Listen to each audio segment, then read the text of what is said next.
Sujet numéro 4. La mauvaise foi. La mauvaise foi au sens courant, c'est l'attitude qui consiste à nier la réalité en soutenant le mensonge. La mauvaise foi est différente du mensonge. Une personne de mauvaise foi tente non seulement de nier la réalité, mais elle tentera de se convaincre soi-même et de convaincre aussi les autres à travers le mensonge.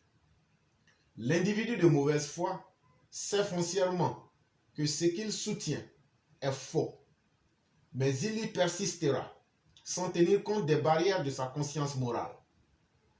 En Côte d'Ivoire, cette mauvaise foi anime férocement nos opposants que sont M. Bédié et Seplou le criminogène. Ces deux vieillards, complètement dépassés par le génie bâtisseur d'Alassane Ouattara, refusent d'assumer la réalité des progrès socio-économiques que leur impose notre Pygmalion, l'étoile Sirius 7 fois éclairée, toujours vainqueur avant la finale. Les deux aïeux que sont Bédié et Laurent Gbagbo, qui sont comme des vieux bateaux naufragés en plein océan, ont toujours usé de mauvaise foi, de manipulation, de propagande pour cacher leurs incompétences durant des décennies de leur gestion boiteuse et maladroite de notre Côte d'Ivoire. Dans le cas du tyran hystérique et sanguinaire Laurent Gbagbo, celui-ci pousse sa mauvaise foi jusqu'à l'inconscience, en crachant sur sa propre dignité. Tellement aux antipodes de la réalité, il tente désespérément de nous ramener dans ces années de honte entre octobre 2000 et avril 2011 à travers la haine, la promotion de la xénophobie, les charniers, la pauvreté, le culte de l'immoralité, le mensonge, les propos frivoles et surtout, la transformation honteuse de l'histoire. La mauvaise foi est la chose la mieux partagée dans notre République qu'est la Côte d'Ivoire. Autant nos opposants la pratiquent, il faut reconnaître que nos propres partisans du parti au pouvoir en font également.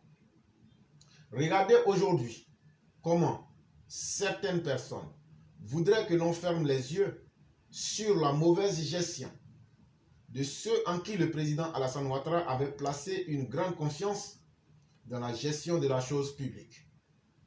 Non seulement ces individus défaillants veulent forcément nier l'évidence en écrasant la morale, ils ont même le toupet de s'insurger contre nous qui essayons de les ramener sur la voie du salut.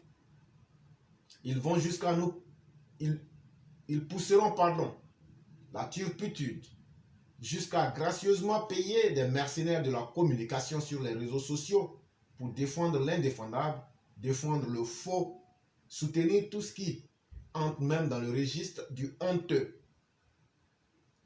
Encore un autre cas de mauvaise foi, c'est le choix de ces piteuses personnes comme candidates aux élections municipales de 2023 contre l'avis même de nos bases militantes au sein du RHDP.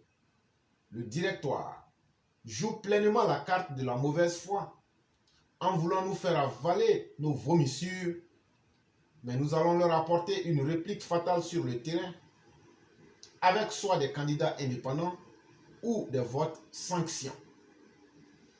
Mais la mauvaise foi dans notre société ivoirienne ne se limite pas dans le monde politique.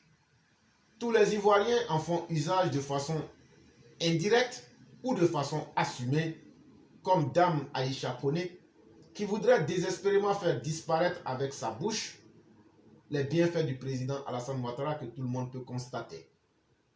Sinon, comment comprendriez-vous que 28 millions d'Ivoiriens se connectent à l'incapacité de combattre les maux qui pullulent dans notre société? Tout le monde fait semblant de ne pas être affecté ou de n'être point concerné jusqu'au jour où l'on se retrouvera confronté à un drame ou à une angoisse. La mauvaise foi est une stratégie de survie avec pour enjeu de protéger ses intérêts égoïstes au détriment de la réalité et de la morale. Jusqu'où peut-on aller individuellement et collectivement avec la mauvaise foi? Telle serait la question qu'il faudrait se poser.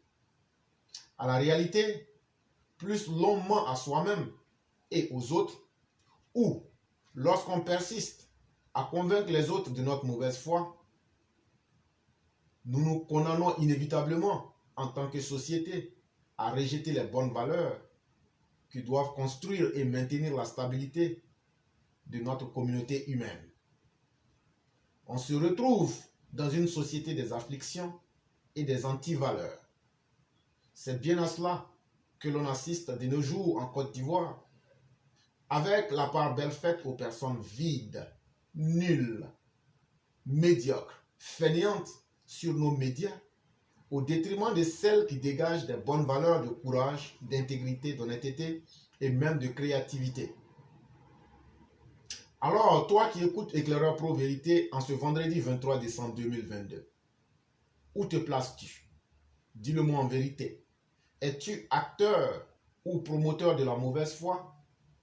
Ou es-tu de ceux qui chaque jour posent une action positive pour tirer notre société vers le haut? C'était un texte d'Éclaireur Pro Vérité